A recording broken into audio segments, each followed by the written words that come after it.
Welcome back, guys, or should I say welcome grade 11s. I hope you are ready for today's physical science. Oh no, life science. Life science. Let's get it. Do you remember the time I called you Felicia the entire show? Yes, I do. I do. Yeah. She's just Just in case, life sciences, grade 11s with Felicia. With Kathy.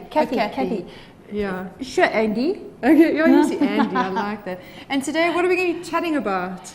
I don't know, hey? Let's have a look. Maybe about Felicia and physical science? And the transport system in plants. That's what we're doing, people. The transport system in plants. So we're going to be telling you, I mean, we know about blood. You cut yourself, you spew blood out all over the show. Okay, and if it's nice, bright red blood, you know that, oops, it was an artery. And if it's sort of dark and not pumping out, then we know it was a vein. That's our transport system, and we know it, we understand it. But guess what? Plants, believe it or not, those green things outside actually have an amazing transport system. Okay, they've got to get the water from the soil. Indy, you're not interested in this one. I am. You're not half as excited about plants as you are about the animal side of the physiology side. I'm very excited in the body, but you know what? I know Kathy said to me, but we have to know plants. We have to know this. It's part of the syllabus. It's very important in knowing how plants work and how things work. So that's what we're going to do, people. We are going to learn about plants today. We are going to do Kathy's going to plants. make it fun. I promise. And it's easy. It is so easy. It's just little tiny things. If you learn those, the rest just flows. So it's kind of like free marks, guys. That's what we're giving you today. Yep. Join us on Facebook, facebook.com/learnextra. Also at learnextra. Chat to us, chat to me, and I'll speak to Kathy. Ask questions, people. Please ask questions, because if you've missed something or you don't understand, remember, I don't know. I'm relying on Indy to say, hold on. We've got so-and-so who says, whoa, I stop the car, reverse, and please explain that again. All right. So use me as your pause button. Yeah. Perfect. Okay. So we'll see you after the break, and let's get learning extra.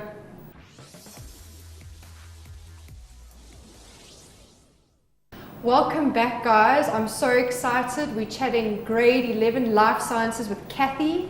Let's get straight to it. Get those questions in, and I'll try and kind of nicely, get in with Kathy and say, hey, Kathy, they're not understanding.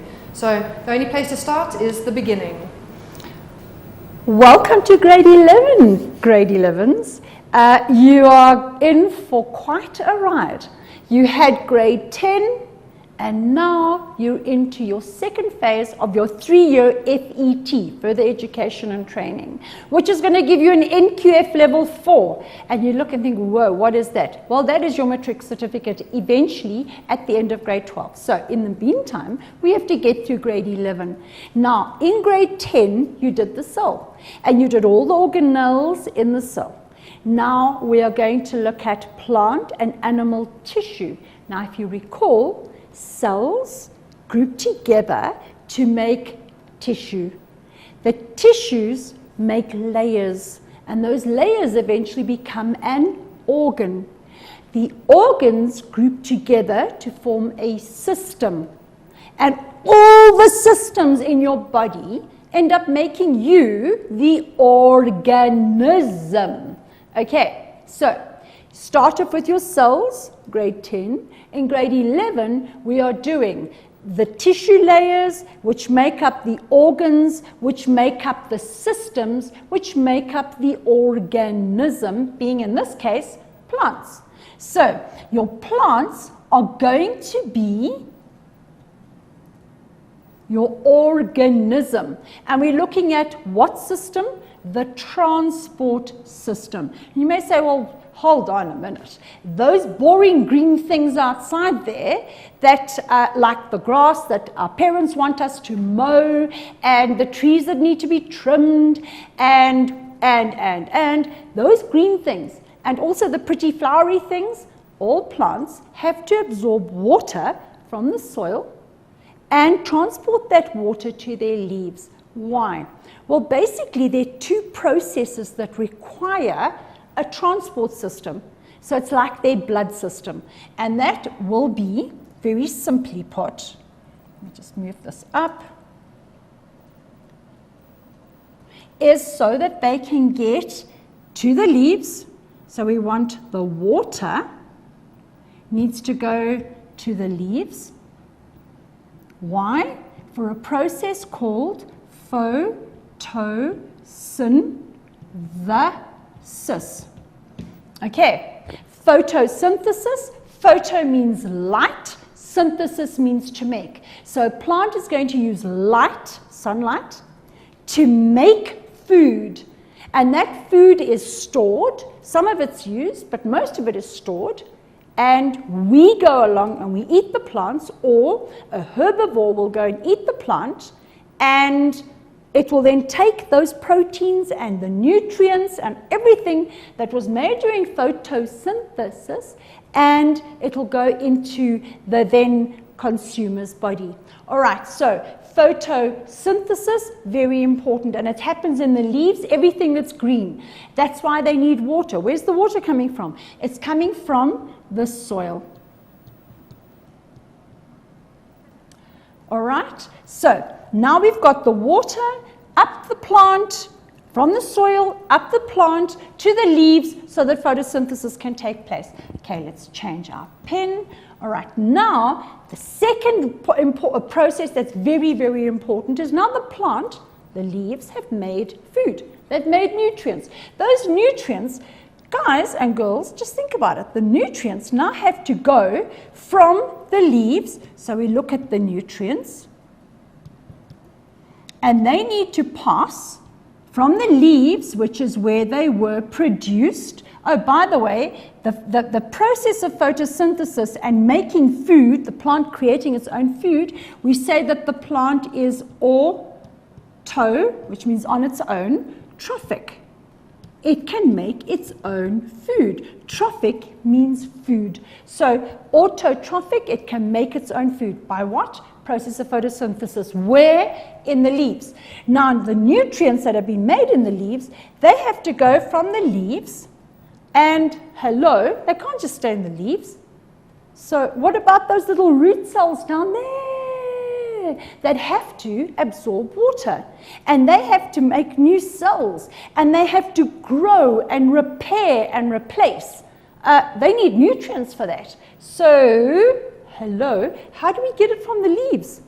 Well, it can't go the same way it came up, because then we've got, it would be like turning a tap open, Indy, and even somebody who's never done biology or life sciences and introduces grade 11 life sciences, I'm not going to let her forget this, as physical science. I mean, hello.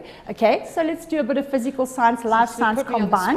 Let's go. If we turn a tap open and the water's rushing out, can you now get anything to go up that tap? No. No. No. So, can we have water, the water coming from the soil, up the leaves, to the leaves, up the stem to the leaves for photosynthesis, because they're autotrophic? Can we then get those nutrients to now go in the same tubes? No, we can't. So, guess what? Plants have another process, another structure to get the nutrients from the leaves all the way to the stems, and then from the stems all the way to the little roots. And I say little roots to the tiniest, tiniest, tiniest little roots that you could not even see with your eye. Okay, so all of that, we now think, oh, hold on, water coming in, nutrients going down. How do the nutrients get transported? The same way they get in our bodies. Blood? No, but plant blood. And that plant blood is water and a whole bunch of nutrients, just like our blood, except it doesn't look like our blood because it doesn't have erythrocytes. Okay, so we've got two processes. We've got water going up, and I'm going to use a different color here. We've got water going up the plant to the leaves, and we've got nutrients coming, and I'm going to put that in green, coming downhill and being transported everywhere. So this would be water and mineral salts, but mainly water, and this here is going to be nutrients, organic compounds. Now in grade 10, and for the grade 10s that are watching, this is why we focus so much on the chemistry of life. Okay, now, so that when you get to grade 11, which is what I'm going to do now, we understand that the carbohydrates and the proteins and, believe it or not, the fats that we have in a plant can be transported up and down the plant. Okay, now, our two processes or our two structures that are going to transport things up and down a plant are, if it is going up the plant, in other words, it is, I'm putting in brackets, the water or H2O, the water plus mineral salts. Okay, that goes up the plant via the xylem. Okay, and coming down the plant and up the plant and around the plant, okay, is going to be the phloem. And the phloem is going to carry water. You should know water is H2O by now. So water plus nutrients. And what are those nutrients going to be? The nutrients themselves are going to be the carbohydrates, the starch, the fats, and the proteins. And that's what's going to be mixed in the phloem. All right. So this is very important. You've got to understand this. So please, any questions? Indy's your person. Yeah. Indy, have we got any questions so far? Well, we do. What I want to know is, how is water trapped in the soil? And how does the water move from the soil into the plant? Okay. I need another page. We need a whole page for that. Yep. We need a whole page for that. Okay, here we go, new page. All right. Water is found in the soil in two ways. Okay. The first one is, you know, when you put your finger in soil and you mush it around and you end up with mud Muddy and slushy and yucky stuff all around you, Yeah. because the soil feels wet. Mm-hmm. That water is called capillary water.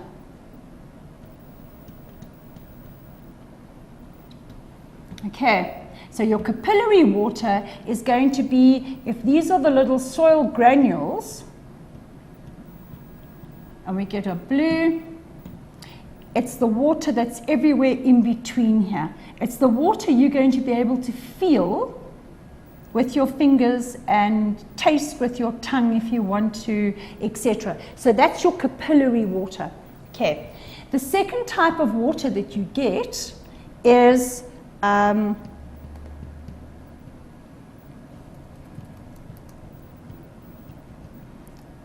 it's the hygroscopic water. And hygroscopic water means if this is a little soil particle, you're going to have, it's the thinnest layer of water that sits around that little soil particle. And it sticks to that soil particle pretty much with the same kind of force as static electricity when you take a jersey off and your hair goes funny. Your rubber balloon on your head. Your rubber balloon on your Yeah. head. Yeah. See, physical science again. She clearly likes physical science people. No. Indy. Never. Kathy, you're my favorite, and I only love life sciences, only. Okay, so you're back in my good books. All right, so you've got to like, I've got to let her do these things. Okay, so those are the two types of water. Now, our question was, how do you get this water that sort of sits in the soil? Water can only ever move from the soil, where there is more water, to the root, where there is less water.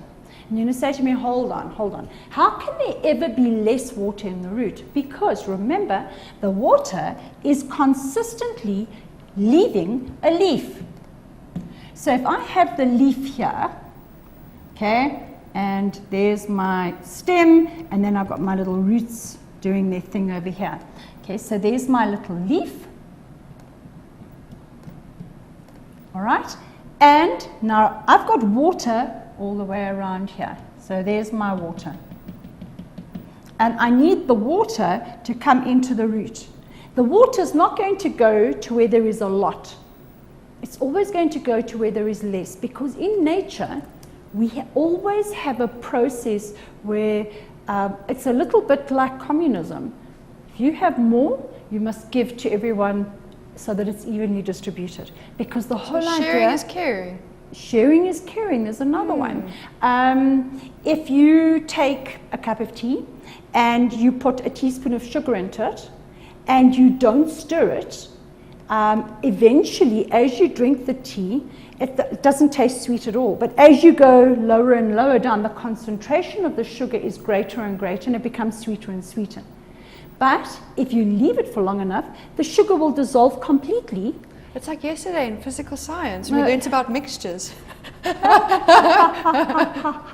must remember that I had to bring that in. Remember that life sciences is also science, by the way, people. It's a very important science, because this life science syllabus that you have in grade 10, 11, and 12 is about you. It's about your body and about your environment and about plants and how they are a bit different to us. So we've got blood vessels. We've got our arteries and our veins that carry blood up and down our body or all around. Okay. A little highway.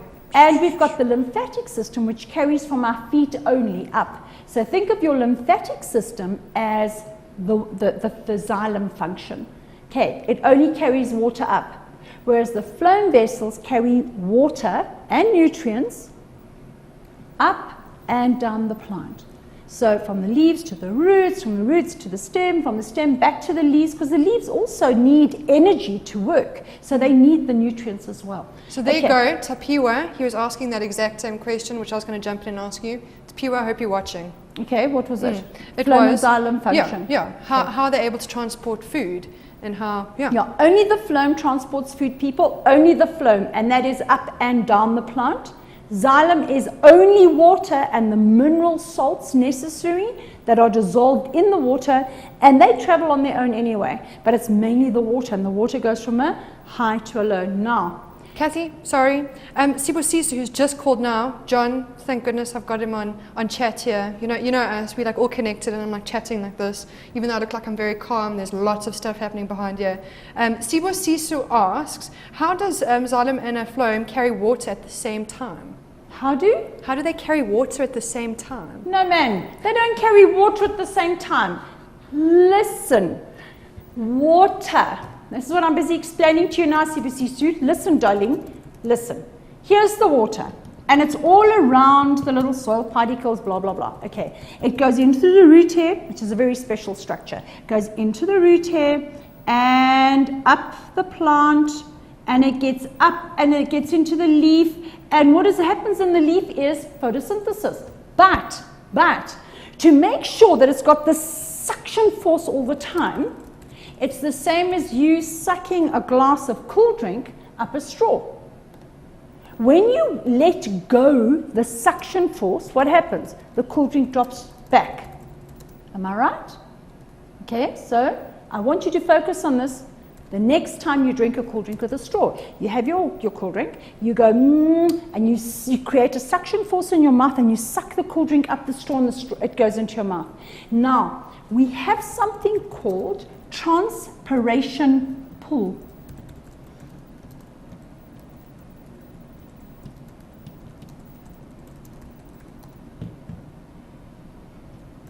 And transpiration pool creates a suction force.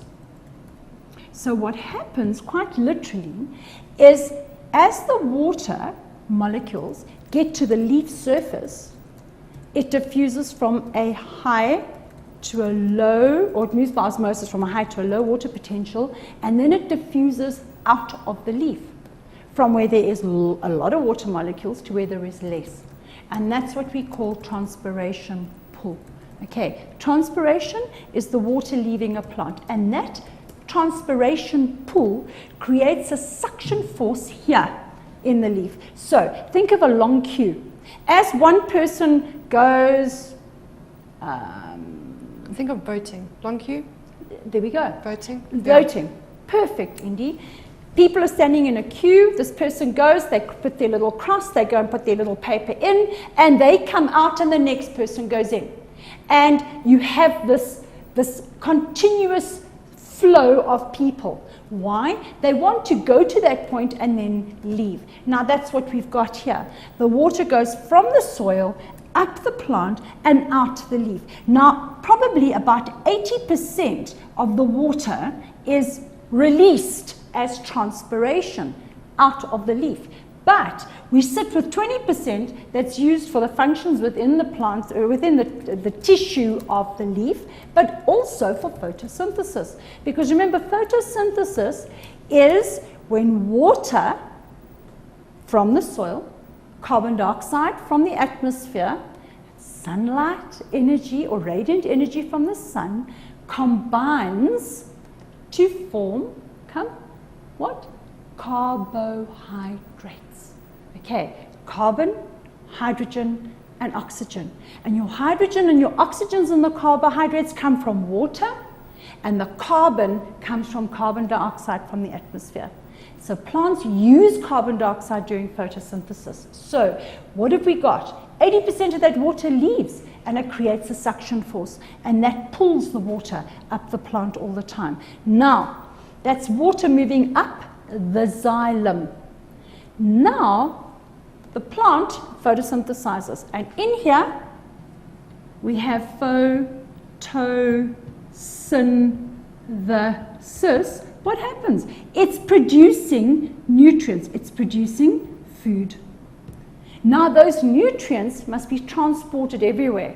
Now, can you imagine swallowing in your mouth a mouthful of flour that we won't allow you to chew or mush or mix saliva with? You wouldn't be able to. It's like they say people can't eat a whole packet of Mari biscuits. In fact, very few people can eat 10 Mari biscuits quickly without having any liquid. I don't know, that's a lie. I know somebody that can eat a whole pack of Mari biscuits in like 3 seconds. And I wonder if he's watching. No liquid. Maybe. No liquid, he can do it. That's tough. That's like fear factor stuff. Okay, but you can't. In order to transport something, it must be dissolved. It must be liquidy. It must be runny. It must be fluidy. And that's why we have water plus the nutrients, the food that's made during photosynthesis in the leaves. That has to be transported to all the parts of the plant's body. And the plant organs would be the root, the stem, and the leaves. Yes. You happy? Yeah. Okay. Happy. Alrighty. Now, moving along. Okay, you need to know a comparison of the structures. People, this is a table. Learn wherever you can. Learn a table quick, easy. This will be on the website for you to download. Copy it. Don't just print this. You copy it out in color, and then you stick it up somewhere where you're going to look at it every day 3-4 times. Promise you, within a week, you will know it all off by heart, and you won't even have bothered learning it. Be no effort whatsoever. So, Kathy, before we begin, let's go to an ad break. Are we going to an ad break? Yeah. All right. Let's have a little break, guys. Go and get yourself a glass of something to drink. Take a little break. We'll be back in 2 minutes, and we'll see you then.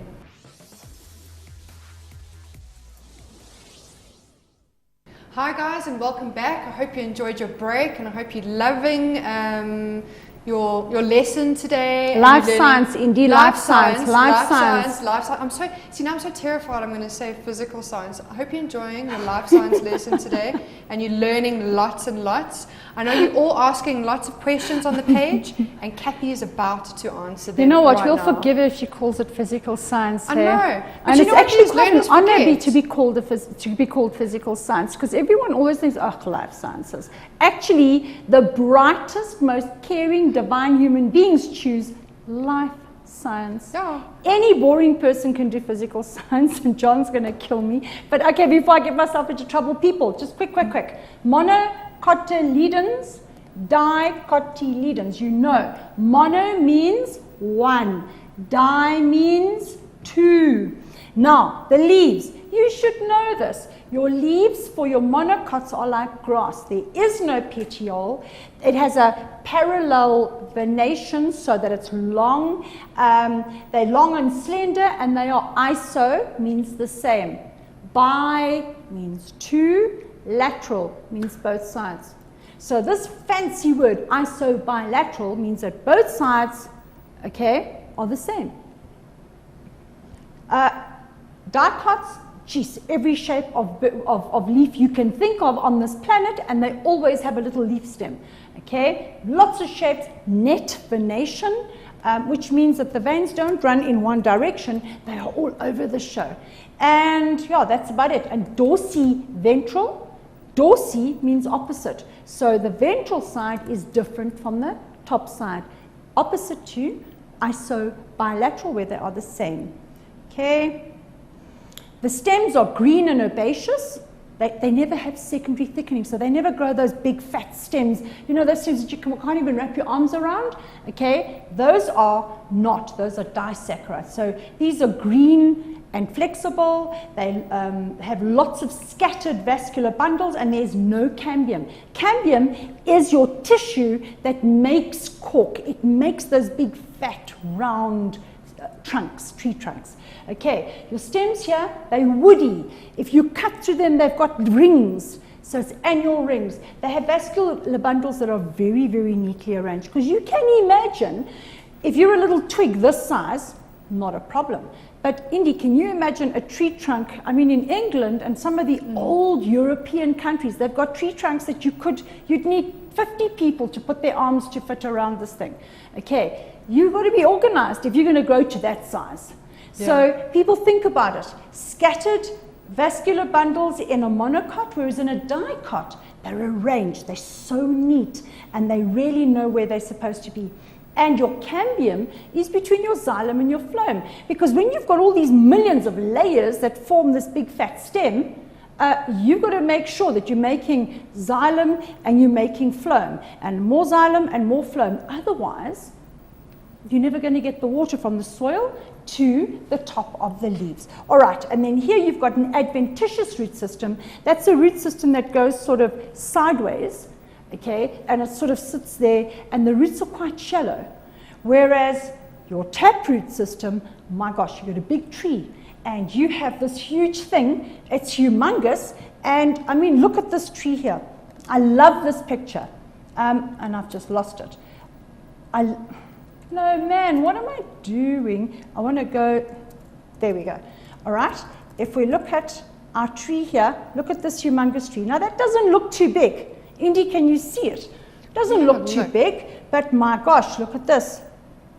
Those tiny little pinpricks that you can see at the bottom there, those are the people. So it's pretty huge. This is humongous. Okay, now can you imagine? You've got to get water from here in the soil all the way up this tree to these tiny little leaves on the tippies of this.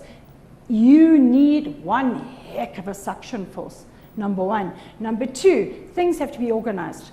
The xylem, which transports water up the plant, must be very, very organized. I mean, Indy, does this make sense? It makes total sense. I've actually got, Sabelo asked me, everything that goes up must come down. So where does the xylem water end up? Sweet pea. The xylem, the water in the xylem ends up in the leaves. The leaves take that water. Now let's get ourselves a page here. No, I want a page. The xylem takes that water, the leaf. So in the leaf, okay, we have chlorophyll. Chlorophyll.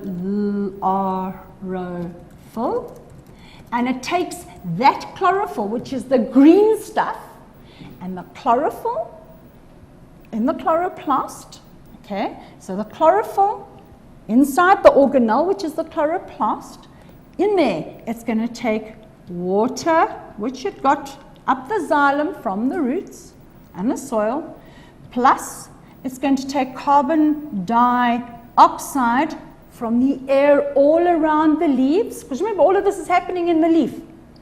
So it's the green stuff, which is in an organelle called the chloroplast, plus water, plus carbon dioxide, okay, plus energy, which we call radiant energy,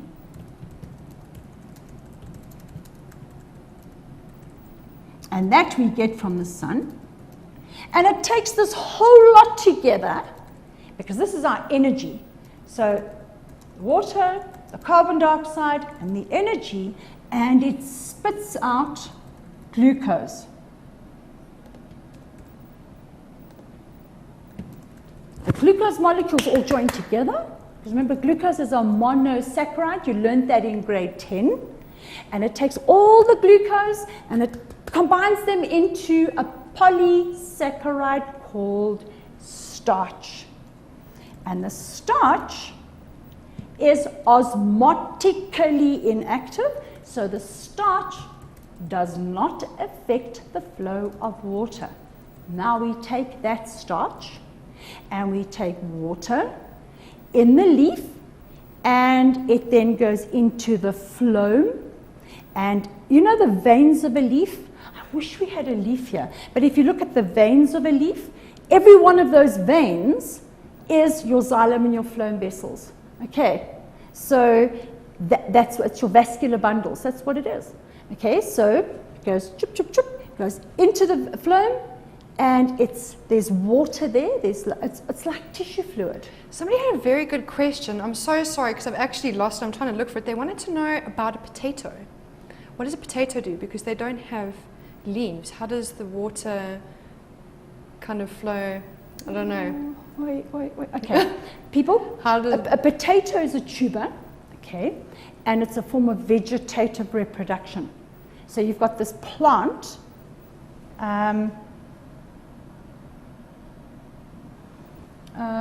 Let's just do this.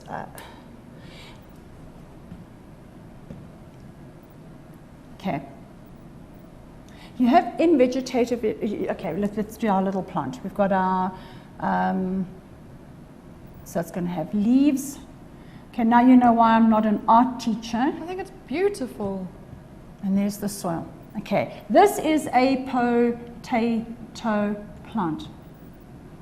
All right, now, if we look at our potato plant, it has to get water. Okay, we have to do this.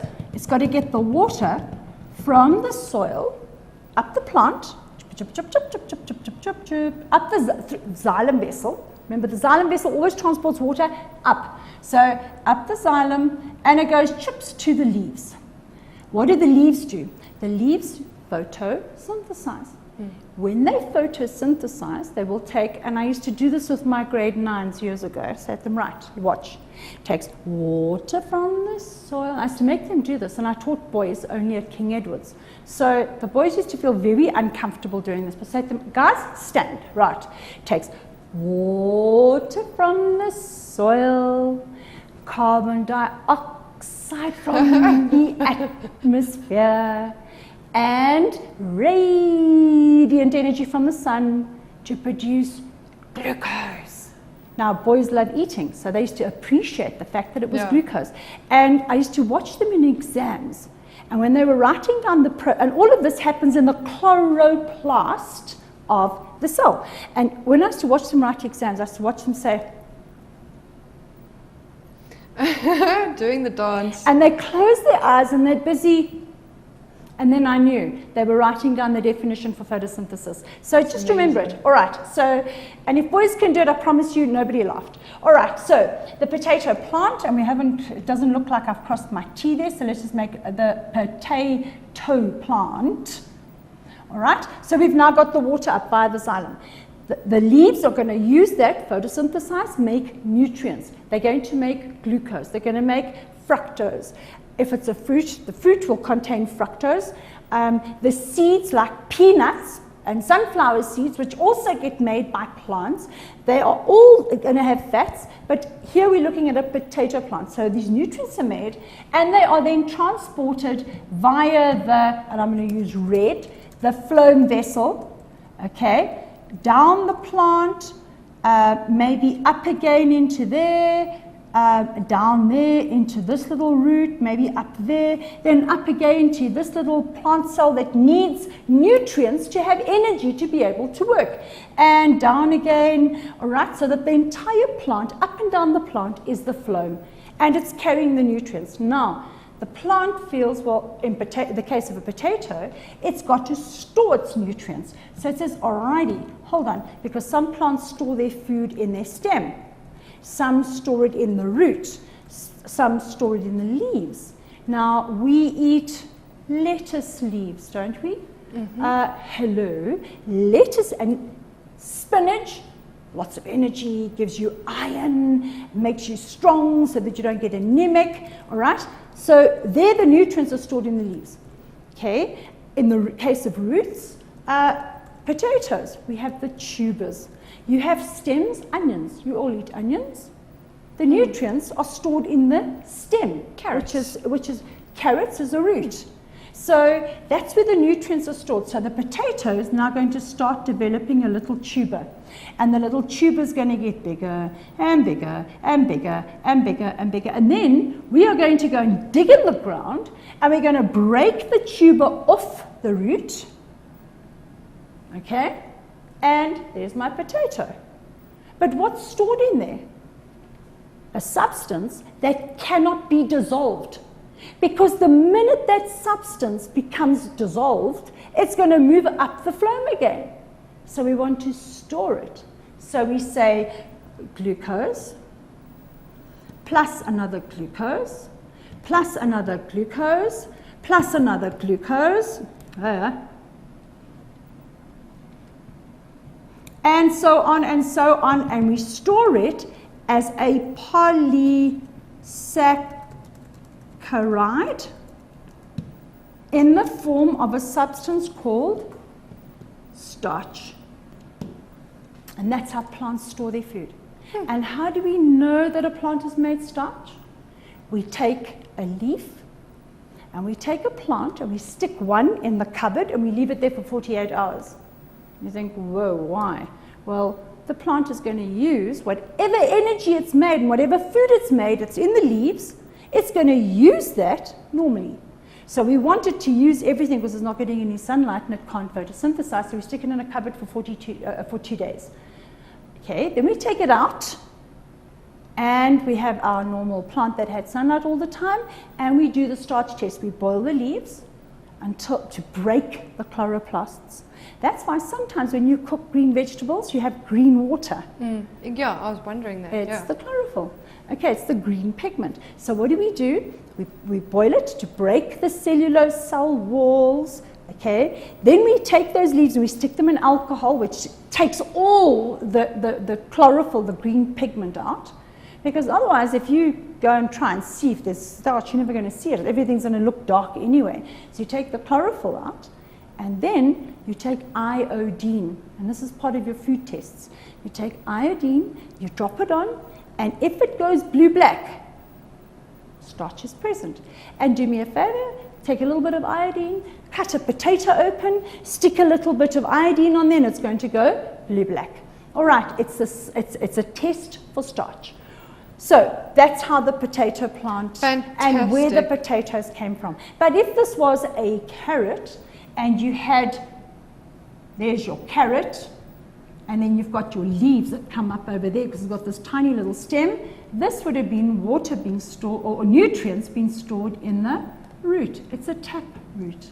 All right, people. So it's as easy as 1, 2, 3. Well, we've got a question here from Tapelo, and it's got to do with, I think, the carrot. Well, he asks, how are the root, how the root hairs adapted for their function? Very important. Actually, I'm going to do this after another question. We've got a vascular bundle question, so I think it will actually Okay, no, let me do the root hair first. Okay, we're all getting overexcited. Something that is, okay, look, I was going to get to the root hair because I was going to show you the whole root and then do the root hair. I may as well do the root hair now. A root hair is actually an extension of an epidermal cell. It's part of the epidermis. Now, we have epidermis. Our skin is our epidermis.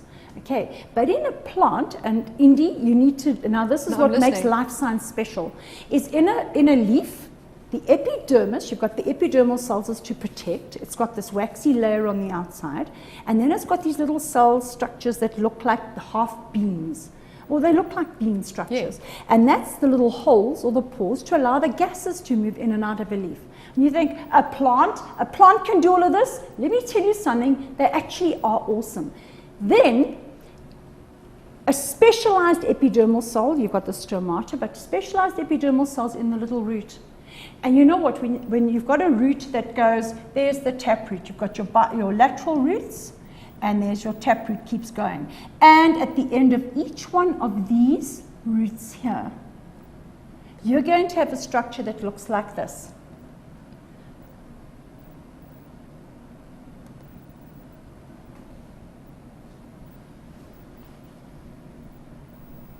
That's I the believe end how of fast each of these these. lessons have gone here, Kathy. Terribly fast.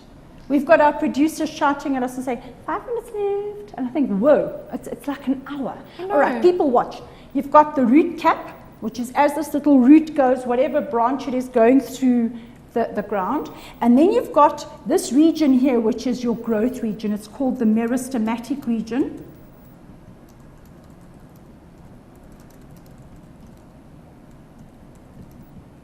Okay, that's the growth region. That's where mitosis takes place all the time to make brand new cells, and it pushes the tip of the root forward into the soil. And then just behind, then you've got the region of elongation. So here you've made the new cells. Here your new cells are getting bigger. So I'm just going to put elongation here. I have no idea why I keep making these little squares. All right, and then just behind that, here, you've got your region of differentiation. And that's where you're going to get your root hairs. And your root hairs' job, 80% of the water that's absorbed by a root, 80% is absorbed in this region here. 80%. Not here and everywhere else. Here, at the tip where the root hairs are. It's your root hair region. Now, if we look at our root hair, it's a little structure.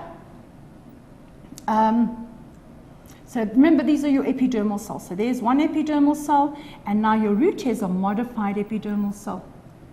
Now look at why we said it's a modified epidermal cell. It's got like a nose like Pinocchio that sticks into the soil. And anything, people, that has a fold in it increases the surface area. And you're going to say, whoa, whoa, whoa, whoa, stop the boat. And I'm going to say, no, no. Watch here. Stop the bus. Stop that bus. I want to get off. No, you don't. We are going to do this together. It's easy as pie. Okay? And I'm not making a fan. Do you remember when you were in grade 1 and 2? And it takes you back all those years. And us mommies, when we have to sit through long, extended prize givings at your schools in those hot school halls, we do this. We take the program and you go, okay? So you sort of do the fan thing. Well, the fan thing is what we're talking about. If I have 30 centimeters, which is a page, and I want to cram this into 1 millimeter, look, I can do it. But I've still got 30 centimeters sitting in here. And that's what we call an increased surface area. All right, so instead of it being this way, we've put folds in it. And we put those folds in to increase the surface area. The same thing applies here. So if we look at this root hair, number 1, it has, your roots have no cuticle. This is how they are suited to their function. Structure versus function. They have no cuticle. Not like a leaf that's got a nice thick cuticle. No cuticle, so the water can move in easily, number 1. Number 2, you've got this. Now look at this structure here. It is long. It has extended. So hang on, I want to move this back to there. All right? So it's got an increased surface area because of this protrusion that sticks out, this extension that sticks out. In between, and here I'm going to have my soil particles. Okay? And so that's the second. You've got increased surface area. And apart from that increased surface area, I've got a very thin layer of cells. A thin cell layer. So the water can get in there quickly. And the water is going to move from a high water potential to a lower water potential because the vacuole in that root hair is so large, and it contains plenty of cell sap with dissolved nutrients. So it's always going to cause a lower water potential inside there. So the water moves from a higher to a lower water potential all the way through till it gets to the xylem vessels and up the plant. And I'm afraid, people, that's it. We have run out of time. I know, can you believe it? Don't forget grade 12s that Life Sciences is on next. Grade 11s, thank you so much for tuning in, and please come back next week for another lesson. Okay, have a good evening, guys. Bye.